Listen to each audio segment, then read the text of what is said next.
They don't come here to attack us because we're rich and we're free. They come and they attack us because we're over there. We don't need to go populist left or populist right. We don't need to embrace neo-Marxism or neo-fascism, these disastrous movements from the 20th century. Turns out the answer is pretty much our Bill of Rights, our story. Embrace freedom. That's the answer. And if the LP has a purpose, it's not to put people to sleep. It's to wake them up. We're here because we love liberty, and we're here because we hate injustice. We are here to save mankind. We are here to fight.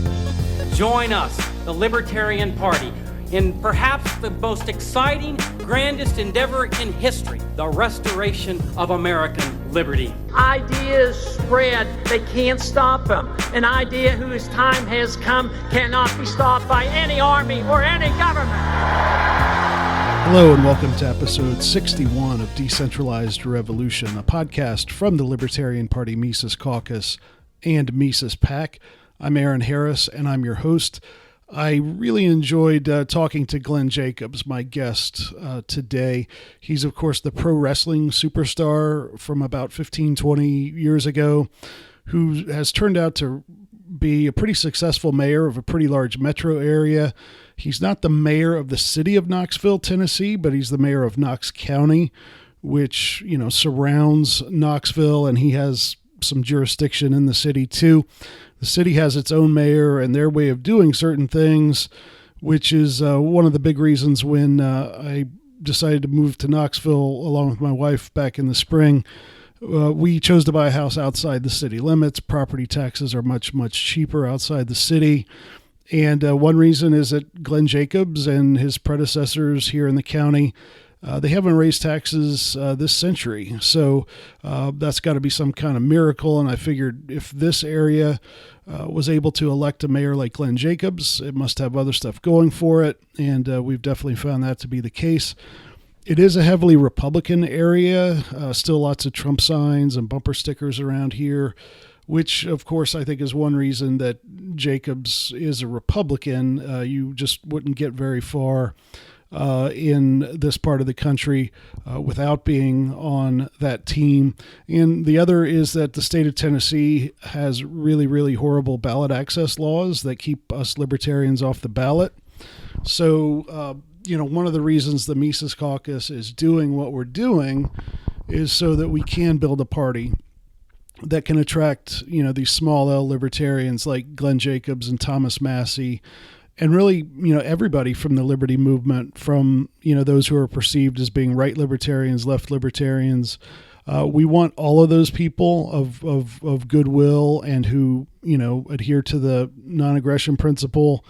We want them to be in the Libertarian Party. So we're not supporting Glenn Jacobs or any other Republican or Democrat with campaign contributions. We're not knocking on doors for him as a caucus. So I want to make that clear. But I think we certainly can benefit from what he has to say and hopefully work with people like him on issues that promote liberty. I think that a county like this one would be a prime spot for some Second Amendment sanctuary legislation or other federal nullification type efforts. So I'm going to see what we can get going down here. The only drawback to this episode is that there's no video. His people only gave me 30 minutes on the phone, which is more than enough to get a good conversation with him. I'm grateful for that, and hopefully we'll have him on again sometime in the future. So enough out of me. I hope you enjoy my talk with Glenn Jacobs. Welcome to Decentralized Revolution. Hey, Aaron, thanks for having me on. Yeah, Glenn Jacobs, most people know you from your wrestling career. I don't have a lot of time to talk to you today, so we're going to let other people go to other places to learn about all that. I'm sure you're tired of getting some of those questions. I just was talking to you. I just moved here to Knox County, and I was driving down Cedar Lane the other day, and I was informed by a rather helpful sign that the wrestler mayor is a moron. Yeah, I actually tweeted that. I took a picture in front of that sign and tweeted out that even though you hurt my feelings, I will still defend your right to free speech because I think the First Amendment is really important. So I had a friend, the person that told me that sign was there, and they thought it was hilarious. The wrestling mayor's a moron. I was like, well, it's not that funny, but but people should be free to express their opinions, even if they do hurt my feelings a little bit. Yeah, and with especially with local politics, you're gonna no matter who you are, somebody's not gonna like you. So let's first talk about how you're really into Mises and Austrian economics, and here with the Mises Caucus, that's what we're about, and along with political decentralization. Tell us about you and you getting engaged with those ideas. Yeah, back in the late 1990s, I was politically homeless. I didn't know if I was a conservative or a liberal because I was a fiscal conservative, but I didn't care what people did in their personal lives so long as they weren't hurting other people. I was like, stay out of my bank account and stay out of my bedroom, and we're cool. Of course, at that time, the Republican Party, the conservatives, there was a lot of emphasis on social conservatism. And I will say that in my own life, I am a person with pretty socially conservative values. But again, I don't think that's something that the government should be enforcing. I think that it's okay for me to talk about those and okay for me to promote that, in my own personal life or whatever. But as far as me being the mayor and saying, hey, you can't do this because it violates what I think you should be doing. Well, if you're not hurting anybody else, I don't have that, or shouldn't have that authority. So I was politically homeless, and I would read things from quote unquote both sides of the political argument, from the Republicans and the Democrats, the conservatives and the liberals. And then one day a friend of mine told me that I sounded like a libertarian. I had never heard that term before, and I told him that we were going to fight if he insulted me again like that, because I didn't know what it meant.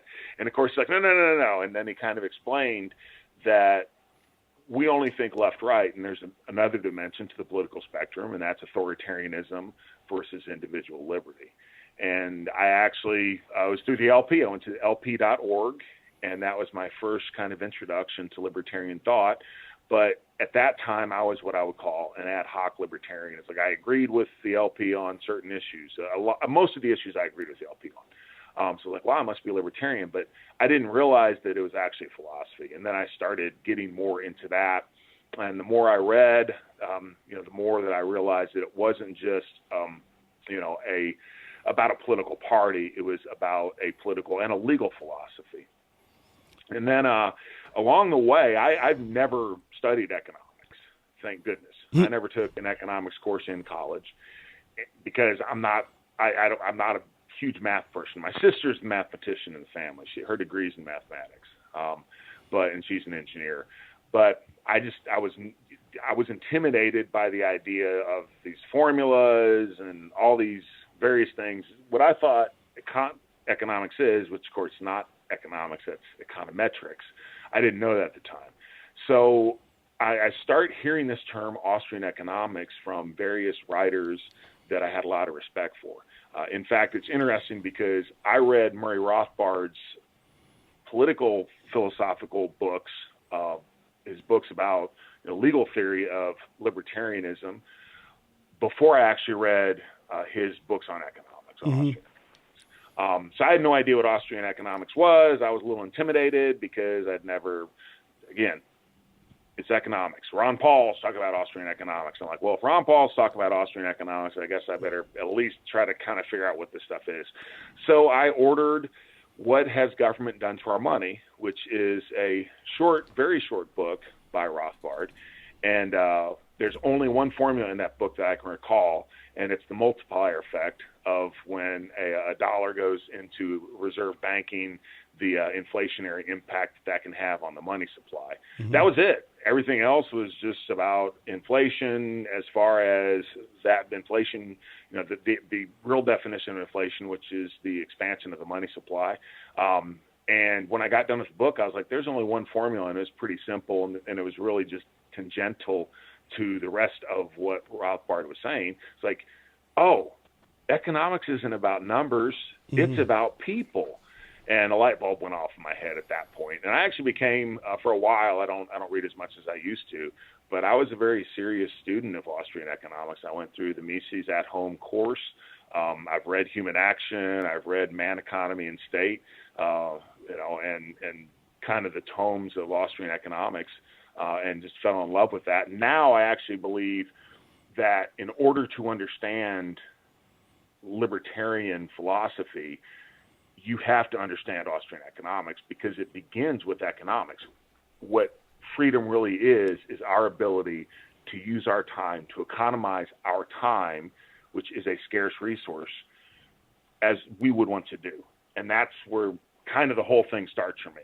So despite the fact that I never, ever studied economics before and was intimidated, I have a very deep love for Austrian economics now. Yeah, it all starts with the action axiom and kind of flows from there. And right. I think that, I used to be a newspaper reporter, and I covered local government, and then also just from an observer of politics. You mentioned, scarcity and deciding what to do with our time and things like that.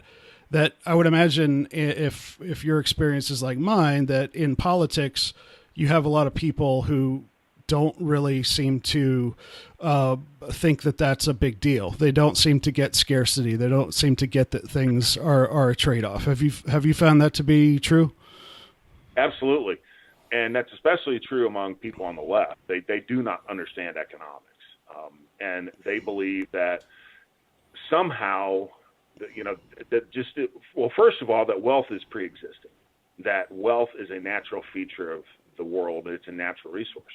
And really, if you go and look at it from an Austrian economic standpoint, there really aren't natural resources. I mean, there are things in nature, but it's up to human beings to determine how to utilize them to benefit us. But wealth does not pre-exist in the world. It's creation of human beings.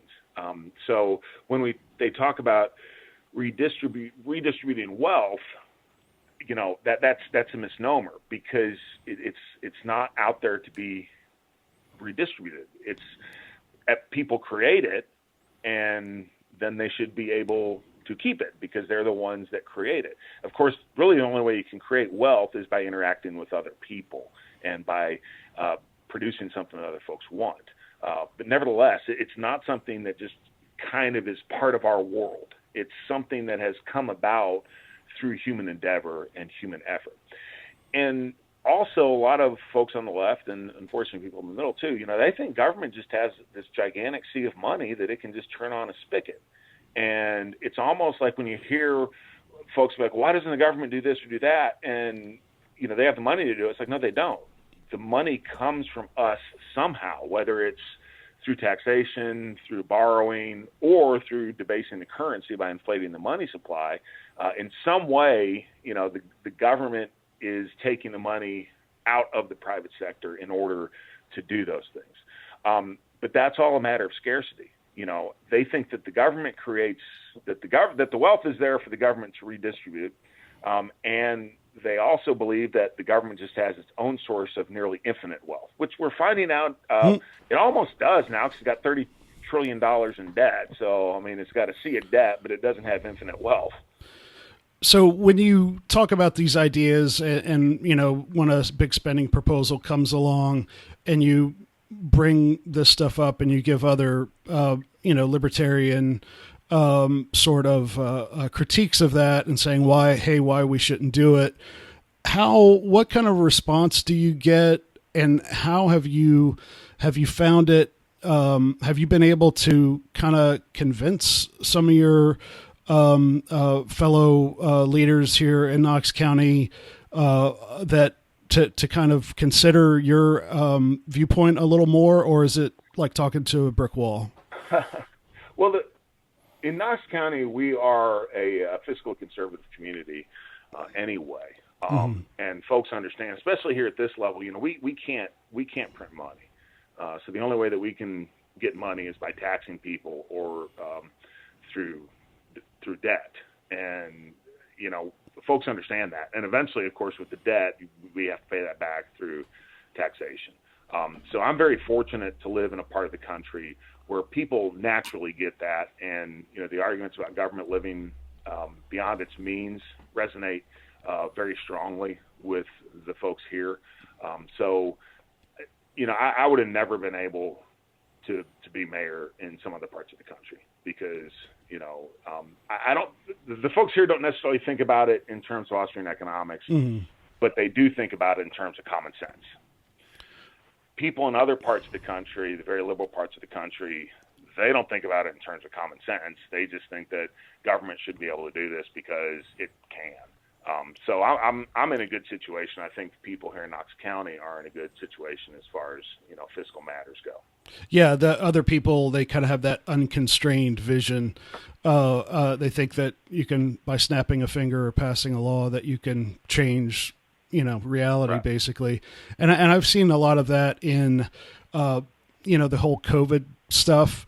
The whole idea that most people, politicians, don't seem to know or care that there are trade-offs. And moving down here from Ohio, which was pretty restrictive, we have a Republican governor, and I don't expect you to make any comments on anybody I mentioned, but he's a Republican governor, but he's very big government, liberal, gun grabber, and was a very the COVID stuff was pretty draconian there. And they, the regard to what it's doing to businesses, to people's mental health, not even there. So and I immediately, as we came down here in April, noticed that things were a lot freer down here in Knox County. What's it been like being mayor during COVID, and specifically dealing with the other levels of government, like the city of Knoxville, the state, the federal government? This must have been a pretty, well, it still is. It's got to be pretty complex. What's that been like? It's been hugely challenging because the speed with which all of this took place last year was unbelievable.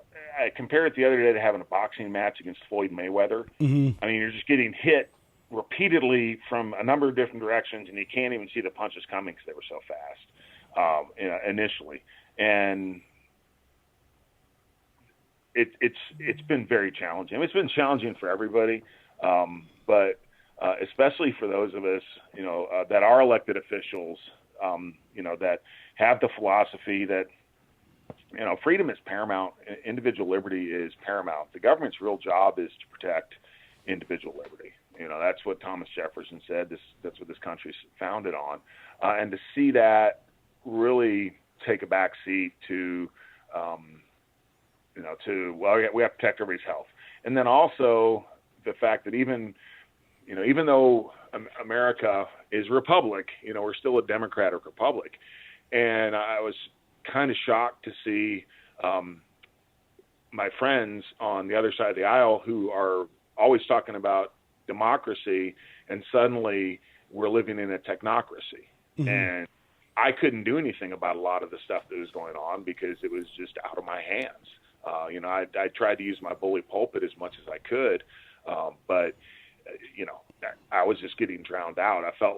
I literally felt like I was standing in front of an avalanche, and I never got swept away by the avalanche, but it just engulfed me by going all around me and just taking me with it. It was very difficult, and again, like if we start with the federal government and the CDC, and statutorily and according to their medical license, all the doctors have to kind of follow what the CDC says, and public health. So, our public health people have to say certain things because the CDC is saying it. And after a while, it's like the CDC's contradicting themselves on a nearly daily basis. But, that's another place where the federal, and we don't think about it like that because we generally think that public health is a matter for state and local governments. But the CDC has insinuated itself through regulation and money from the feds into all levels of government. Okay. Then here locally, we had a board of health, and the state laws all messed up, and no one realized it was all messed up until we realized that this Board of Health had literally no limitations on their powers. No one would have ever known that or cared if it hadn't been for the pandemic. But, all of a sudden they can do whatever they want and could have done a whole lot more. When we look at the difference between the city and the county, like many cities across the country, the city of Knoxville is the government's much more left and the county's much more right. So we had to coexist through that. And there were a lot of clashes because, the city wants to do this, but over here in the county, we're going to do that. And then the health department's actually under the county. So the city couldn't tell the health department what to do, but then the health department's acting independently because it's got a board of health, which is kind of an independent body. Mm-hmm. So if you can imagine the worst of government confusion, contradiction, all the different levels and all the different bodies within government coming together in a perfect storm, that's what COVID has been. Mm-hmm. Was there recently a change in the status of the Board of Health here in Knox County? There was, according to Tennessee state law, a county can have a health department which is under the county and not under the state, but it's kind of a hybrid because it still answers to the state, not the county exclusively. But it can also, these counties can create a Board of Health, and the Board of Health did have certain powers, and their powers were to make rules and regulations to protect the public health and safety. Mm-hmm. And that was all the statute said. There was no, they can only do it now, or they can't contradict state. The only thing they could do actually is they couldn't do anything less lenient than state law. They could do things more restrictive. Mm-hmm. And their health orders superseded county ordinance. So they were the most powerful political body in Knox County. They were more powerful than my office, and they were more powerful than the commission. The state did change that now, so they're an advisory board, but kind of what the state did is the state shifted the power to the director of public health away from the health board, which is still problematic because there's some issues about now and we're dealing with these now. Is the director of public health, is she a county employee or is she a state employee? Because she kind of works for both. And then just all the public health laws as far as, we're finding out it's not only in an emergency, but just the public health laws. It kind of reminds me of what Frank Zappa said. America is a country of laws, poorly written and arbitrarily enforced. Mm-hmm. And we've seen that throughout the pandemic, unfortunately. Yeah, that's very true. So one of the things that we really focus on with the Mises Caucus is, political decentralization, getting out the ideas like nullification, state and local nullification of federal and state laws. And this, I don't know if this might be sort of a dicey thing for you to talk about, but like how do you see, do you think that's a viable strategy for liberty to say, hey, we're never going to convince 350 million people, half of whom seem to, really, really like the government. So instead of trying to do that, why don't we focus on trying to protect our freedom at the local level as much as possible and trying to get back to more, to me, that's more of kind of what the founders had in mind. What can be done? Is it a good strategy, and what can be done to promote that? I think it is a good strategy. That's actually why I'm county mayor, because I didn't think that, people are like, why didn't you run for Congress or, whatever. And I'm like, well, I don't think I don't think much can change at the federal level anymore. And we have good people up there, guys like Rand Paul and Thomas Massey and others that, I'm glad they're there and they have a voice, but legislatively, they just get overrun. So I think it is going to come down to the states and the localities. If, we look at the 10th Amendment and constitutionally, most of the power actually resides with the states. It never was supposed to, as you said, the founders had an idea that it was decentralized. The federal government's mandates were pretty simple to protect the country from invasion and to be a judge and an arbitrator between the states and between citizens of other states, different states. And that was really about it. And now, of course, it's switched to where the federal government has the bulk of the power and the states have very little. But nevertheless, the states can act as a bulwark. I mean, I'm such a huge fan right now of Ron DeSantis and what he's doing down in Florida, and the fact that he is standing up, against a lot of the things that Biden and his people are saying. And the reason that DeSantis is being attacked so enthusiastically by the Biden administration is because they realize that he's going to run against them. He's going to be president if they don't stop it. But you can see right there, there's differences. Like you said, you come to Tennessee, you're in a completely different world now than you are California or New York. And that's because we've been able to hold the line much more so than those places have. And I wonder, looking at the future, here in Tennessee, with no offense to you moving from Ohio, but we're seeing a lot of people coming in from other parts of the country. And we always say, don't Californize our Tennessee, right? Don't bring the liberal stuff that you're trying to escape with you. But I kind of wonder if what's happening, anecdotally, my wife's a realtor, and the people that are coming here are not crazy liberals. They're folks that are conservatives or, libertarian-ish, and they're tired of the big government. They're tired of the high taxes, and they're moving to a place where they see folks have the same values that they do.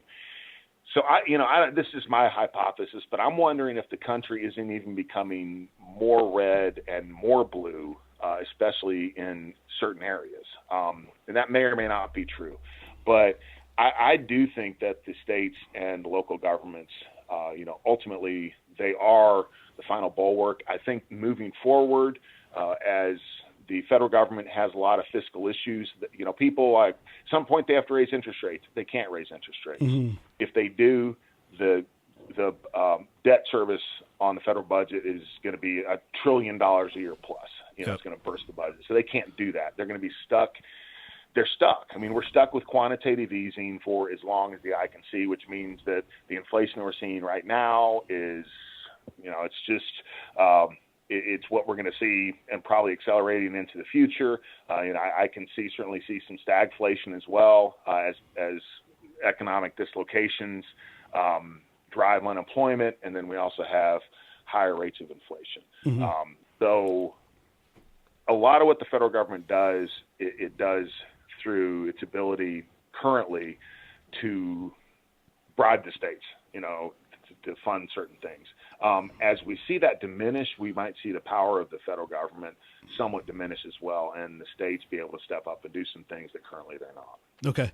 I've got two more quick questions, and then I have one more very, very quick question after that I want to ask you after we're done recording. And so you can, these don't have to be huge, long answers, but what's the best way, we have teams in I think all 50 states now, where we're trying to find ways to lobby local governments and run local candidates. What's the best way to get involved and specifically to get the attention of local officials and get them to listen? Is it showing up to meetings? Is it social media? Is it something else? What can our activists do to be most effective? It's showing up to meetings and personal contact, just like it is the other way. When folks realize that you're there, they tend to pay attention to you. And also, it's praising people when they do something right. We tend to hold their feet to the fire when they do things wrong, so they do things wrong a lot.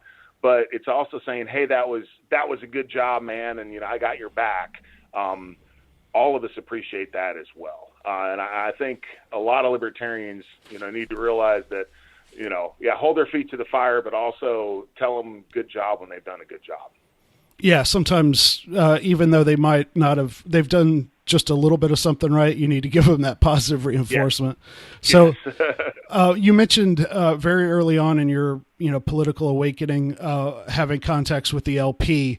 What's been your relationship to opinions of the LP over time, and what can the LP do to be more effective and more appealing to people? That's a good question. I'm a Republican, but I'm certainly very sympathetic to the LP. I have friends in the LP. One thing is it's a political party, so it has some of the issues that every political party does. I mean, that's just the way, unfortunately, that things are. But I do think that the LP can pick some issues and concentrate on those issues, and they're at a huge disadvantage because of the election laws and the fact that the LP actually has to spend most of their money just getting people on the ballot. Mm-hmm. I don't agree with that. I don't think that's right. It's not democratic, but it kind of is the way it is. So I also think that the LP can have much more success at a local and state level than they can at a federal level.